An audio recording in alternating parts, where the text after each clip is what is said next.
Yeah.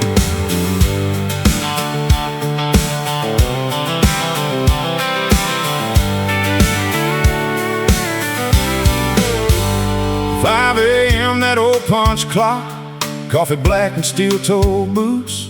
Half the town still fast asleep, we're already paying dues. No cameras on the loading dock, no applause when the shift gets done.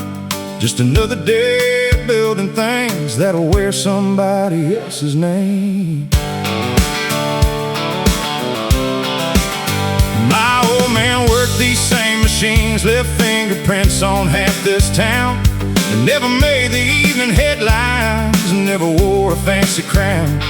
But every bridge, every schoolhouse, every beam still standing straight has a little piece of him nobody will ever see. They'll never know who tightened every bolt, but somebody had to put my name on the time card, not on a billboard. I don't need the world to know, just letting my little girl grow up, driving roads I helped to build, walking through doors I helped to hang, living in a town that stands a little taller. 'Cause I showed up, that's enough for me. Hey! Young kids started Monday morning, soft hands, brand new gloves, asked me, how do you stay here all these years? I said, you don't work for the paycheck forever, you work so somebody else gets a better tomorrow.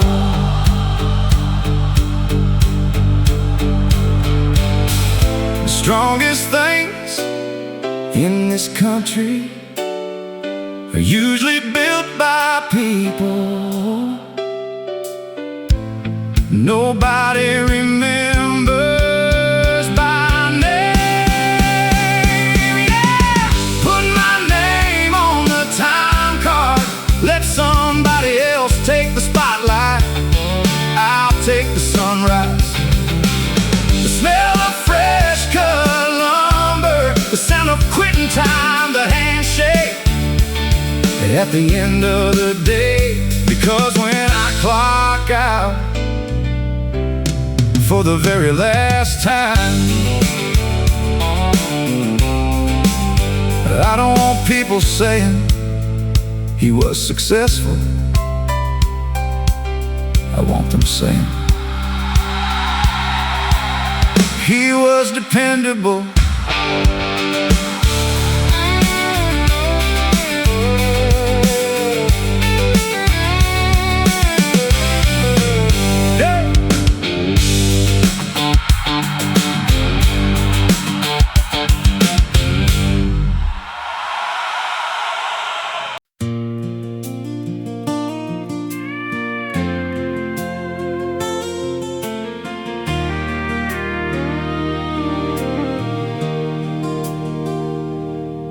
In the corner of Gate 12 at Nashville International sat an old upright piano, worn smooth from years of travelers' hands.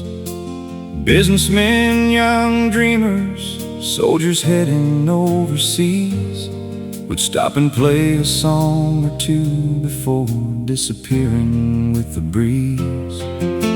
Most folks walked right past it, chasing flights and deadlines fast, never knowing every scratch upon that wood belonged to someone's past.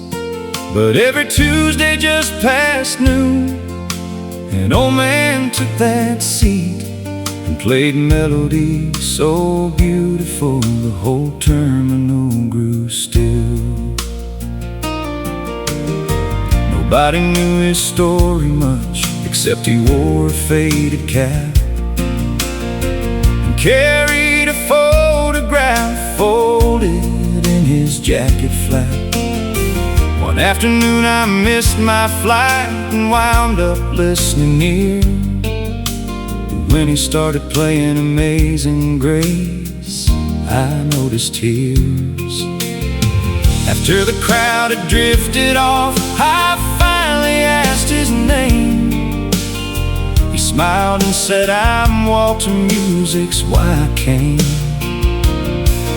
Then he pointed to the photograph he'd carried all those years. A young woman at that same piano, smiling ear to ear. At the piano at gate 12, time slows down for a little while. Strangers become stories, and sorrow learns to smile. Every note carries somebody, every chord recalls a name. And for a few sweet minutes, we're all travelers, just the same.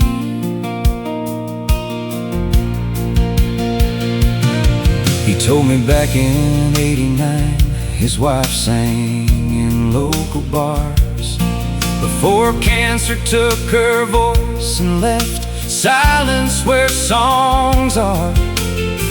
On her final day, she made him promise through the pain, "Don't let the music leave this world when I can't sing again."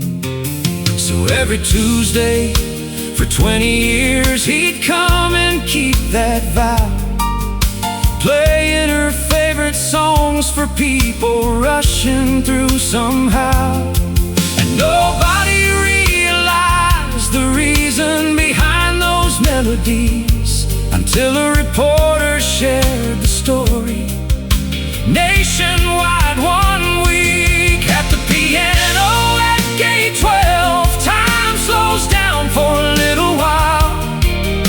Strangers become stories, and sorrow learns to smile. Every note carries somebody, every chord recalls a name. And for a few sweet minutes, we're all travelers, just the same. The next Tuesday something happened no one there could have planned. 100 people gathered round, singing softly hand in hand. Flight crews, kids and weary strangers filled the terminal with sound. And Walter sat there crying as his wife's favorite song echoed around. Now the piano at gate 12 still stands beneath those airport lights, and every Tuesday people gather before their flights take flight. Some come for the music, some come for the story told, but everyone leaves remembering that love can outlive growing old. Yeah, the piano at gate 12 still keeps her song alive.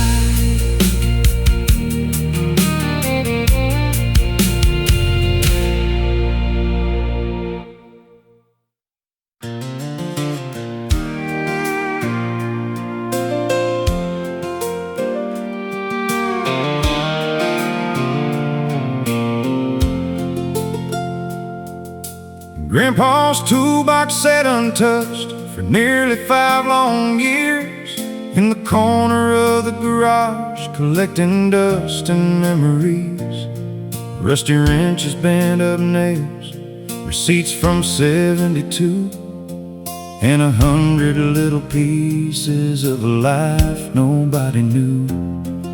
One Saturday in early spring, I finally opened it, just looking for a socket set to fix a fancy bit.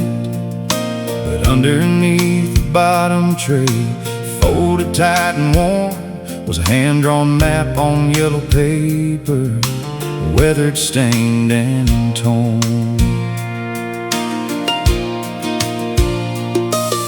Across the top it simply said, "For whoever finds this first," and listed roads through Missouri in a dozen little towns, with circles drawn around old places I had never heard him name, and one short note beside the edge that only said, "Take the trip someday." So I loaded up my pickup and headed down the line, following that faded map, one county road at a time. The first stop was an old diner where a waitress smiled and said, "Your granddad used to stop right here every Thursday before dawn." And that map in Grandpa's toolbox wasn't leading me to gold, it was leading me through stories that had never been told. Every turn revealed a chapter, every mile revealed a man, and I realized how little we know about the lives behind our family names. One pin led to a schoolhouse where he fixed the furnace free, another to a farmhouse where he'd helped a widow keep her wheat. There was a church in Kansas where he built a handicap ramp, and a riverbank in Iowa where he rescued a boy from the current's grasp. No newspaper had ever written a single word about those days, no medals hung upon his wall, no headlines praised his name. But town after town I met folks whose lives he'd quietly changed, and each story painted someone bigger than I ever known. Yeah, that map in Grandpa's toolbox wasn't leading me to gold, it was leading me through kindness he never stopped to show. Every stop revealed a lesson, every road revealed the truth. The strongest people often leave their greatest work unseen. The final mark was on a hillside overlooking fields of corn, where Grandpa used to watch the sunset when he felt tired and worn. There I found a small tin box buried underneath the stone. Inside was one last letter written in his careful hand. It said, "If you're reading this, remember, life ain't measured by what you own, it's measured by the people smiling because you helped them carry on. And if you ever feel forgotten or wonder what your life is worth, leave this world a little better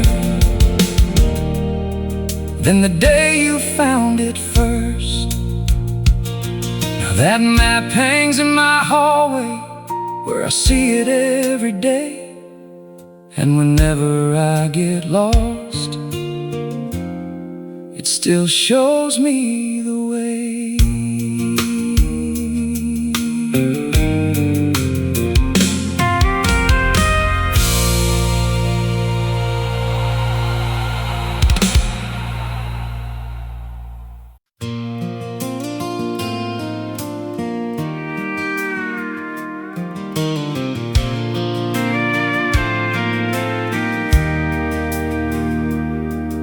On Cedar Street in Arkansas stood a little yellow house where Miss Ruth sat every evening when the sun was going down. She'd stitch this beside the front porch swing with a basket at her feet, adding patches to a quilt nobody had ever seen complete. Some came from a soldier's jacket, some from a baby dress, Some from church choir robes worn on Sundays at their best. Every scrap had someone's story, sung between the seams, like a map of all the lives that built that little community. For 30 years folks dropped off pieces of their past, a work shirt from the sawmill, a ribbon from a graduation cap. And nobody really knew what Ruth intended it to be, but she'd smile and say, "You'll understand eventually." Then one April night a fire swept through downtown fast, the feed store, bank and barber shop, and disappeared in ash. The town hall burned to the foundation, records lost in smoke, and with them went a century of stories people hoped they'd always hold. That's when she brought out the quilt on Cedar Street, spread it wide for everyone to see.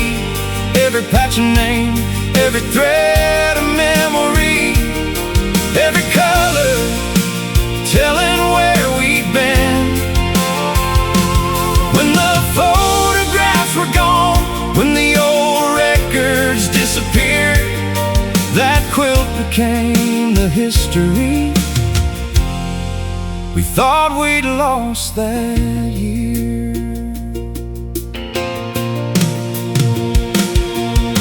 The mayor stood there speechless as she laid it on the floor. More than 2,000 pieces stitched from door to door. Children found their grandparents, old friends found younger days, entire generations hidden in the fabric she'd saved.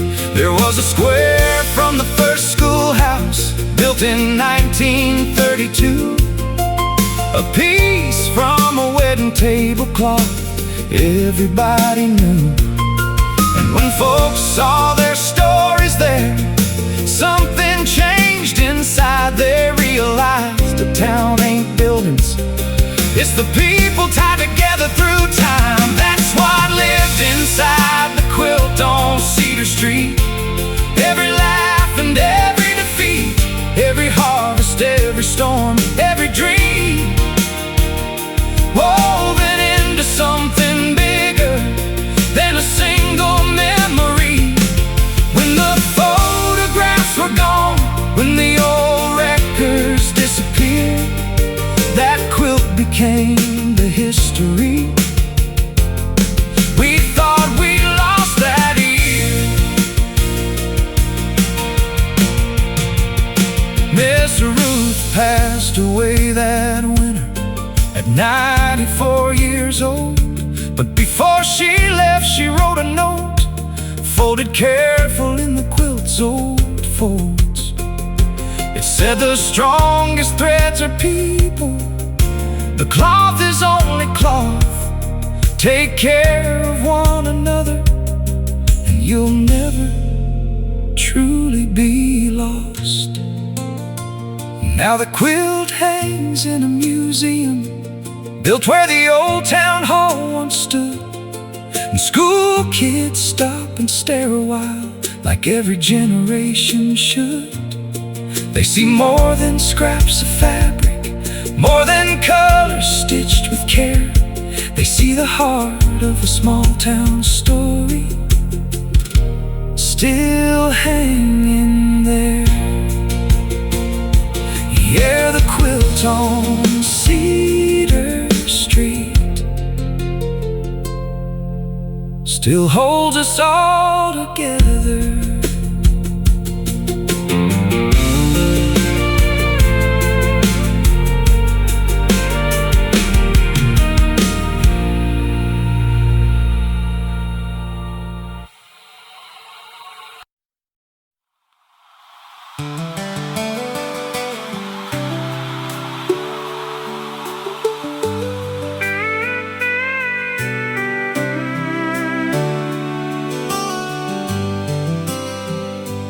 On a gravel road in northern Montana, where the winters cut like glass, there stood a one-room general store that somehow still managed to last. The sign was faded, the floorboards grown, the coffee pot stayed warm, and folks stopped in for more than feet whenever there was a storm. Oh, Miss Evelyn ran the place since 1979. She knew every kid, every ranch, every hard and troubled time. But what folks talked about the most was a rusty iron key hanging from a nail above the door for everybody to see.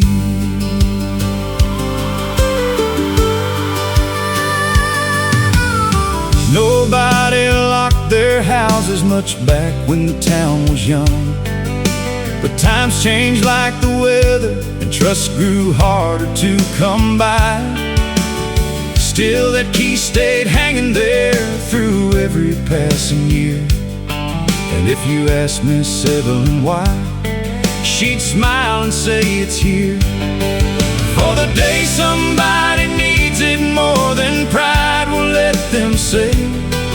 For the day a soul gets stranded and can't find another way. And she'd pour another coffee and go back to her routine, leaving folks to wonder for what she really meant. That's the key above the door, for the lost and the worn, for the hearts carrying burdens they weren't meant to carry alone. When the road gets dark and lonely, when hope gets hard to find, there's still a place in this world where somebody leaves a light behind.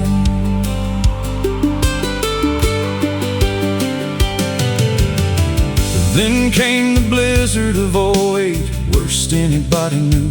White walls of snow swallowed fences, trucks, and every familiar view. A ranch hand named Miguel got caught 30 miles from town. His engine quit, his radio died, and the temperature kept dropping down. By pure luck he found the store near midnight in the storm. The windows dark, the streets deserted, not another soul around. But there beside the entrance, hanging where it always had been, was that a rusty iron key and a note tucked underneath. It said, if you're reading this tonight, come inside and get warm. There's soup in the freezer, blankets in the back room. Pay it forward when you can. That's the key above the door, for the lost and the worn, for the hearts carrying burdens they weren't meant to carry alone. When the road gets dark and lonely, when hope gets hard to find, there's still a place in this world where somebody leaves a light behind. The next spring folks gathered round and asked Miss Evelyn why. She said, my daddy taught me something before the day he died. He said, kindness ain't kindness if it waits for recognition. The best things people do are usually done unseen. Now the key above the door still hangs where it hung before, and travelers tell stories about what that little town stands for. Not the mountains or the cattle, not the rivers running wide, but the simple faith that somebody will help you through the night.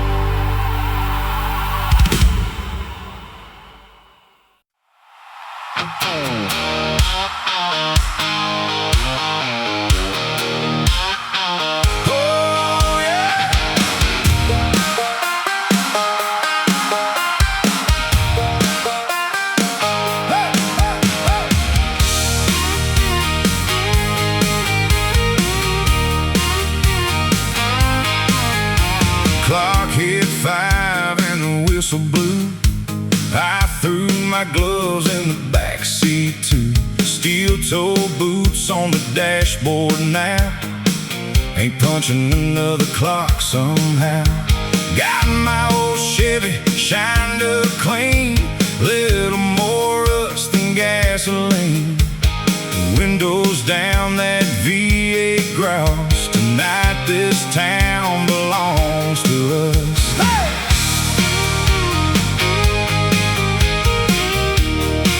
Yeah! Main Street's lit like the 4th of July. Everybody's looking for a good time. Bonfire burning by Miller's Creek. You can hear that band from half a mile deep. She's leaning on the tailgate smiling, cowboy boots and a reckless grin. She said, boy, if you're gonna kiss me, you better dance with me first. We're riding that red line on a Friday night. Country hearts and neon lights, dust flying high, radio loud, ain't nobody slowing us down. Raise your cup, let the speakers shake. Leave tomorrow for another day. If this is all we've got tonight, we're gonna live it full throttle.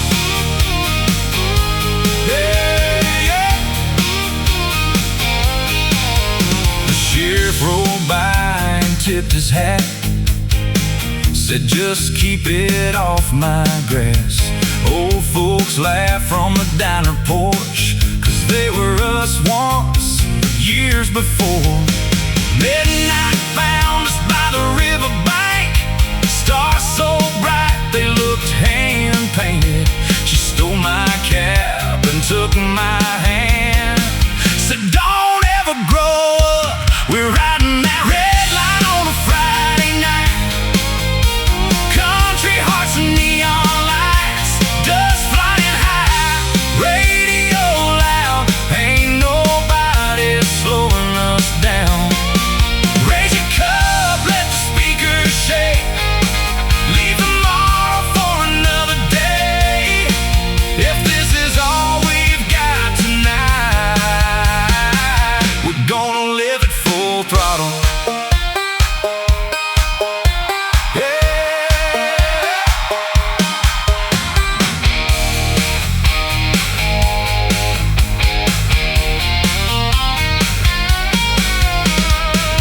One day these roads will know our kids. They'll crank these songs and do what we did.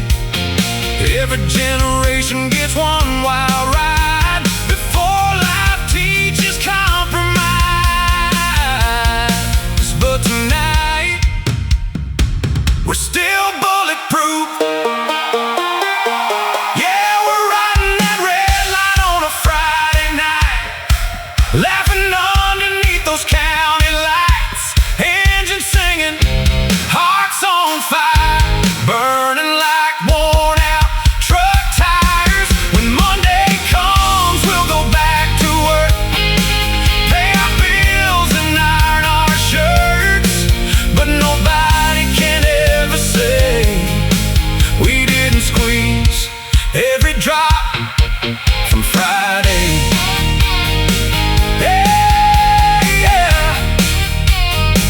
Small town kids,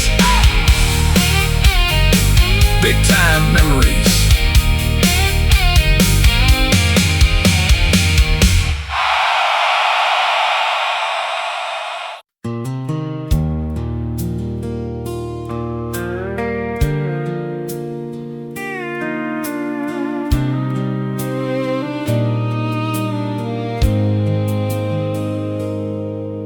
I was headed home to Tennessee after 6 long months overseas. Window seat, row 12, seat 8, just counting miles till yesterday. The little girl climbed on the plane, holding a stuffed bear in the rain. She stopped beside the empty chair and asked, "Is somebody sitting there?" Her mama smiled and shook her head. "Honey, not anymore," she said. She buckled in and held her close, while silence filled that narrow road. A flight attendant leaned my way, whispered words I'll never shake. Her daddy was supposed to fly today. He never made it home. That empty seat on flight 417 said more than words have ever been. No suitcase there, no cowboy hat, just everything she wished she had. Some heroes miss their flights to heaven before they make it home again. And sometimes love is measured most by the empty seats we leave behind. Halfway through the flight she looked at me, asked if I'd color with her please. She drew a house beneath blue skies with one man standing way up high. She pointed at the clouds outside, said, "Daddy says that's where he'll hide. Whenever I get scared at night, he'll turn the porch light on." I had to turn and face the window so she wouldn't see me cry. That empty seat on flight 417 carried more than memory. It carried dreams that never landed, promises still floating free. Every mile across those clouds felt heavier somehow, because love doesn't disappear, it just changes where it's found. When we landed in Nashville, she reached up and hugged my neck, then tucked that little drawing inside my jacket vest. She whispered, "If you see my daddy, tell him I was brave. There wasn't a dry eye in Terminal C." Now every time I board a plane, I always notice one empty place. Not every chair is truly vacant. Some are filled with grace. And somewhere above these endless clouds, where the morning meets the blue, I believe a father smiled that day, watching his little girl come through. Yeah, I'll never forget the empty seat on flight 417. 107.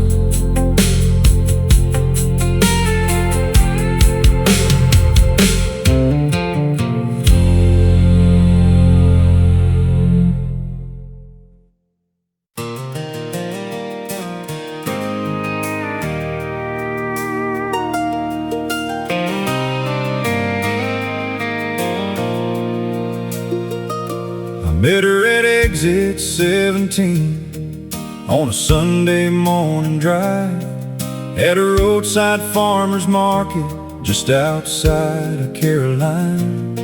She was selling jars of honey from her granddad's old bee farm, with sunlight in her brown hair and wildflowers in her arms. I stopped to buy a mason jar and head on down the road, but we got to talking about the weather and the places we called home. An hour slipped away like dust drifting through the breeze, and somehow that little roadside stand felt like where I was meant to be.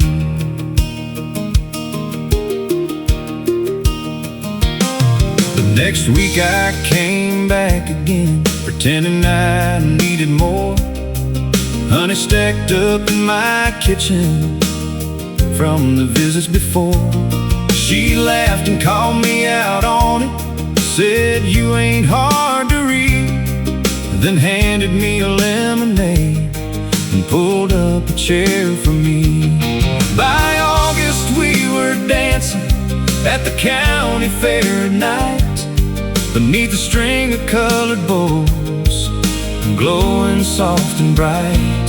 The band played an old two-step while stars filled up the sky, and I knew right then I didn't want another goodbye. She feels like Sunday morning at exit 17, like a place you've never seen, but somehow always dreamed.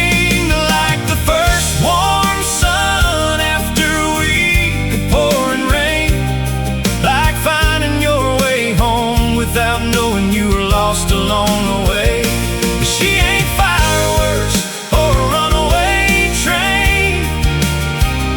She's the steady kind of love that stays, and every day with her still feels like Sunday morning at exit 17.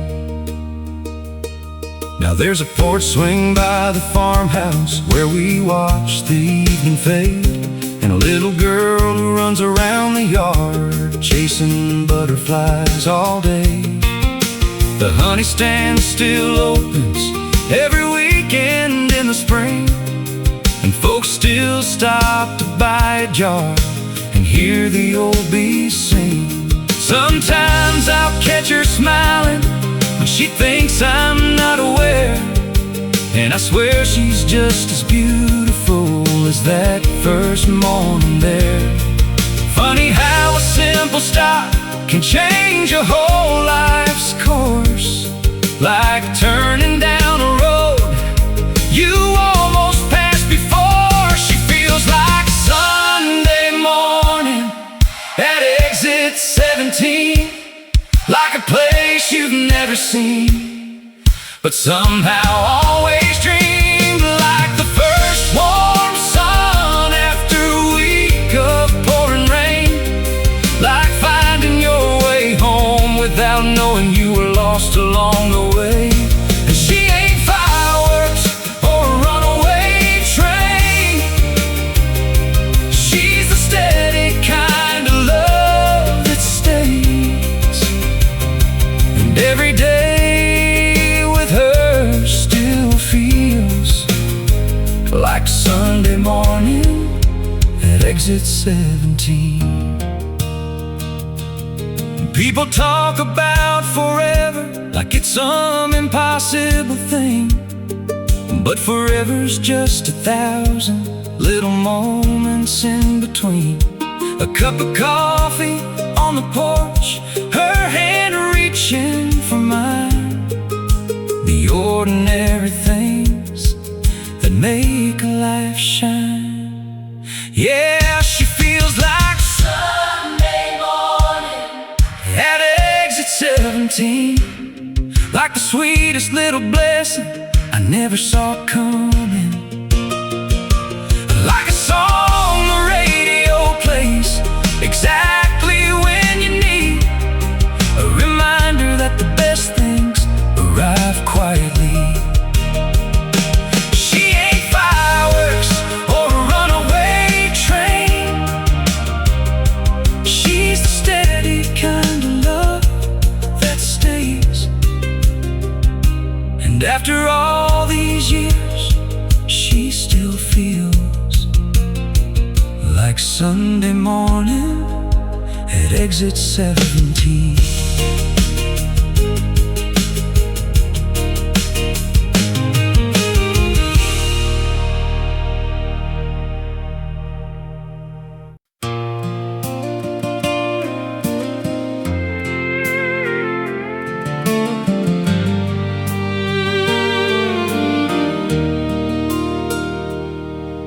The windmill on Miller Road still turns above the field, just like it did back in '98, when life felt strong and real. Dad would wake before the sunrise, coffee in his hand, and I'd ride shotgun in that tractor across the Kansas land. We talked about the weather and the price of grain that year. He'd never spoke in big words, but somehow everything was clear. Said, son, a man ain't measured by the money that he makes. It's the promises he keeps and the burdens that he takes. I was 19 when I left that town, chasing city lights. Thought the Great Plains were too small for the dreams inside my mind. Built a business in Missouri, bought a house and wore a tie. But success can feel like failure when your roots are running dry.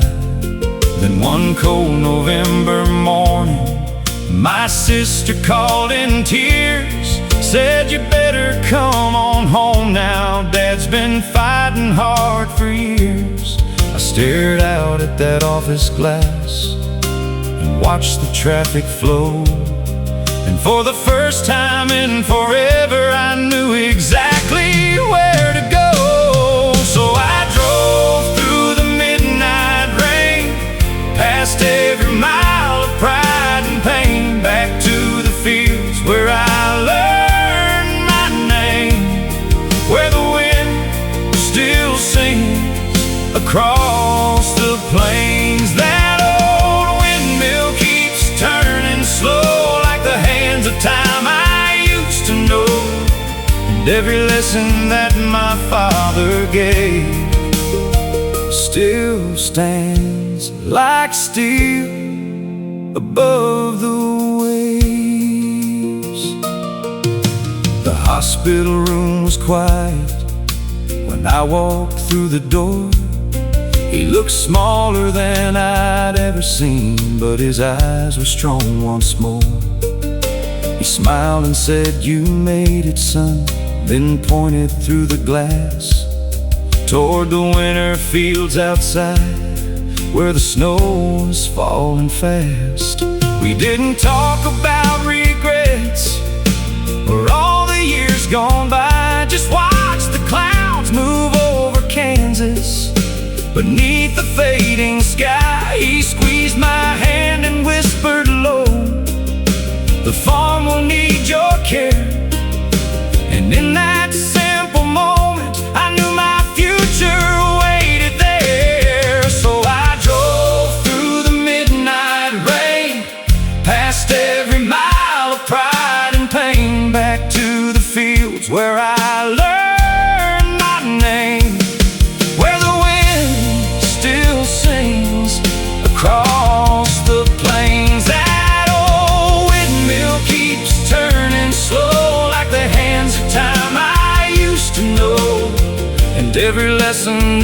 my father gave still stands like steel above the waves. Spring came early that next year. The wheat rose tall and green.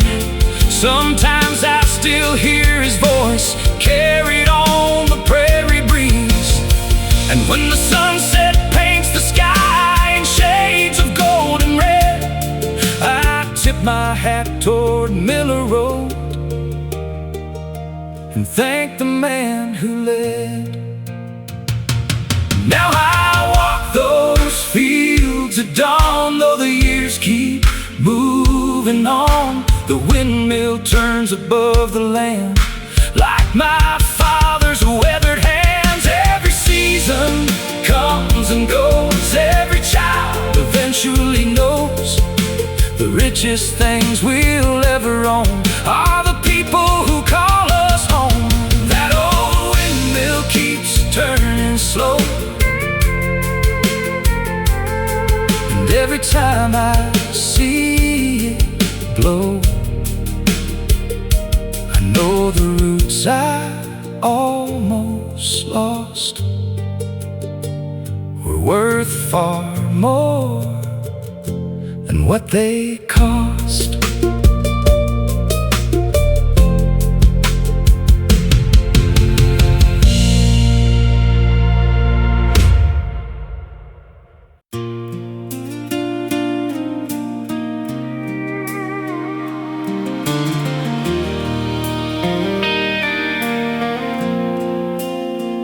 Out on the Carolina coast, where the Atlantic meets the sand, there stood a lonely lighthouse built by weathered working hands.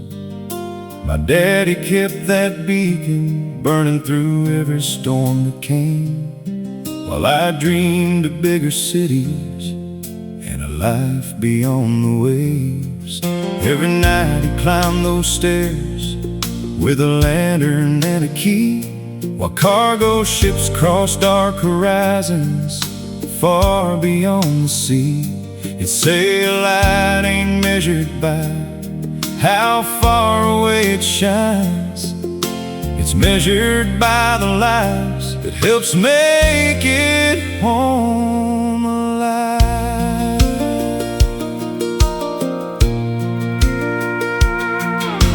At 18 I left Hatteras with a suitcase and a plan, certain there was something greater waiting for me inland. I spent 20 years in boardrooms wearing polished shoes and ties, building things that look successful through everybody's eyes. Then one winter I got a call from a number I didn't know. The keeper's house was empty now, and Dad was gone. I flew back through a freezing rain to that familiar shore and found his boots beside the door, like he just stepped out once more. I'm the lighthouse keeper's son, and it took me half a lifetime to learn where I came from. You can chase every distant skyline underneath the sun, but some lights keep guiding you long after they're gone. Through the fog and through the storms, through every road I wandered on, I'm the lighthouse keeper's son, and his light still leads me home. The town was planning to close the tower by the bay. Modern systems made it obsolete, or so the experts claimed. But as I walked those spiral stairs, I saw Dad's name carved deep beside 100 others who had kept watch over the sea. So I stood before the county board and made a different case. Said this lighthouse isn't concrete, steel and paint. It's every life that found the harbor when the ocean turned black, and somehow the whole room rose up and brought the old tower back. I'm the lighthouse keeper's son, and it took me half a lifetime to learn where I came from. You can chase every distant skyline underneath the sun, but some lights keep guiding you long after they're gone. Through the fog and through the storms, through every road I wandered on, I'm the lighthouse keeper's son, and his light still leads me home. Now every year on Father's Day, I climb those stairs alone, watch the beam sweep across the waves, and think about all I've come to know. The strongest men don't always build the tallest things you'll see. Sometimes they simply leave behind a reason to believe. Yeah, I'm the lighthouse keeper's son, and the older that I get, the more I understand. A good life ain't about the miles of money that you've won. It's about the people who become your guiding stars. Through the fog and through the storms, their lessons carry on. I'm the lighthouse keeper's son, and his light still leads me home. Yes, his light still leads me home.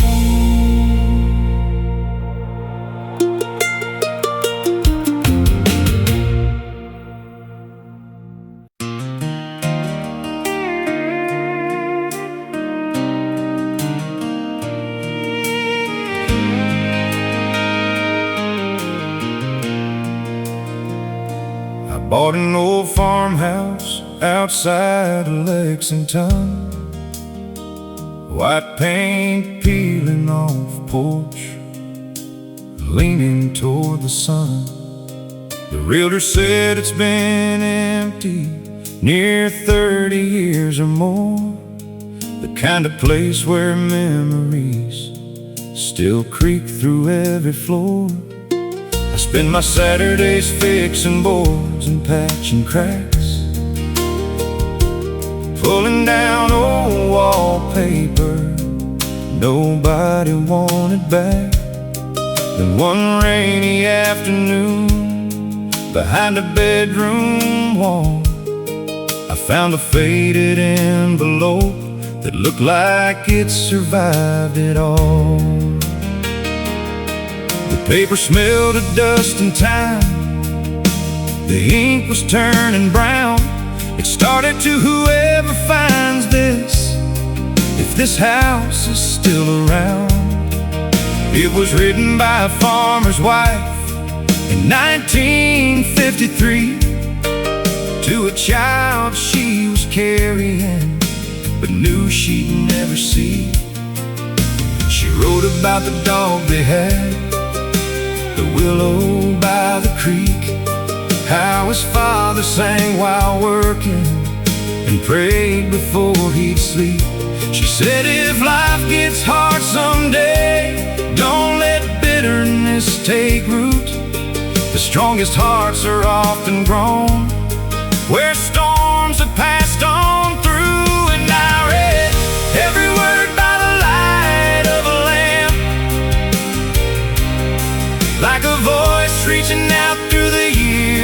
and the dust. From a woman I never know, in a world long gone away, still finding a way to say, hold on to the people you love. Don't wait too long to speak, 'cause time keeps moving like a river, and tomorrow ain't guaranteed. I couldn't stop thinking about that letter for days, so I started digging through records, old archives and names. Turns out she passed that same year, before her son was born. And he grew up in that farmhouse where she never saw him grow. The boy became a teacher and lived into his 80s, raised 3 daughters of his own, and left behind a family. I tracked one granddaughter down in Bowling Green one night, and when she read her grandmother's words, she broke down and cried. She read every word by the light of her phone, like a hand reaching out from a place she'd never known. From a woman she'd only seen in a picture on the wall, still answering a call to hold on to the people you love. Don't wait too long to speak, 'cause time keeps moving like a river, and tomorrow ain't guaranteed. There's 100 ways to leave your mark. Most of them won't make the news. Sometimes forever starts with paper and the truth you choose to leave behind. The house still stands beside the willow, the creek still runs the same, and now that letter rests inside a frame where no one will forget her name. Yeah, keep those words beside the door, where I can read them when life gets hard. A reminder that we're all connected by the stories in our hearts. And long after these walls are gone, long after I'm gone too, maybe somebody else will find a piece of hope hidden in the things we leave behind.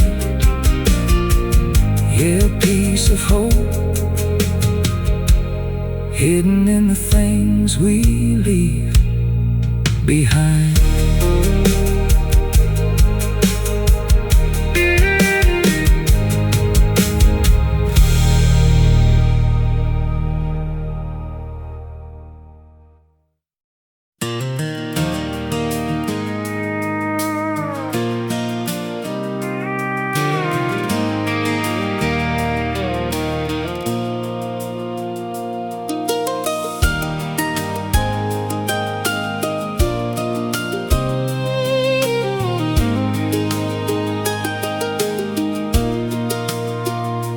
Main Street, Tennessee, late July heat. I was fixing up a Chevy across from Maple Street when I looked up from the engine and caught a glimpse inside. A little bridal shop with lace hanging in the light. There she stood by the window with a tape measure in hand, pinning up a wedding gown, humming with the radio band. A strand of hair kept falling, she kept brushing it away, and somehow that simple moment stole my breath that day. For weeks I'd find excuses just to walk that side of town. Need a coffee, need some nails, anything to come around. She'd wave through the glass and smile every time we met, the kind that makes a man believe in things he ain't believed in yet. Then one Friday after closing, as the sun was sinking low, I finally crossed the street instead of letting another chance go. We talked until the courthouse clock struck 10:30, and before I drove away, I knew I'd see her again. She was a dress in the window, the answer I never knew I needed, like a light shining soft through the evening glow. When my heart had nearly quit believing, she didn't crash into my life like a storm rolling through. She came slow like a summer sunset, painting everything new. And every road I traveled led me somehow to the dress in the window, and the girl I fell into. 3 years later on a Sunday, church bells filled the air. The whole town gathered smiling as she walked down the aisle there. And hanging in the front display, where I first saw her stand, was the very dress she'd stitched herself with her own 2 hands. I watched her coming toward me through the tears in her eyes, and every prayer I'd whispered finally felt alive. Funny how forever started with a glance across the street, and a man too shy to walk over and speak. She was the dress in the window, the answer I never knew I needed, like a light shining soft through the evening glow. When my heart had nearly quit believing, she didn't crash into my life like a storm rolling through. She came slow like a summer sunset, painting everything new. And every road I traveled led me somehow to the dress in the window, and the girl I fell into. Now there's a little girl sleeping upstairs tonight, with her mama's green eyes and her smile so bright. And sometimes when I lock up the garage after dark, I still look across Main Street and thank God where it all started. Yeah, she was the dress in the window, a simple moment nobody else would have seen. But some of the greatest love stories begin in places ordinary as can be. Now that old shop still glows every evening downtown, and every time her laughter drifts around, I'm reminded that forever sometimes starts with a view of a dress in the window, and a dream coming true.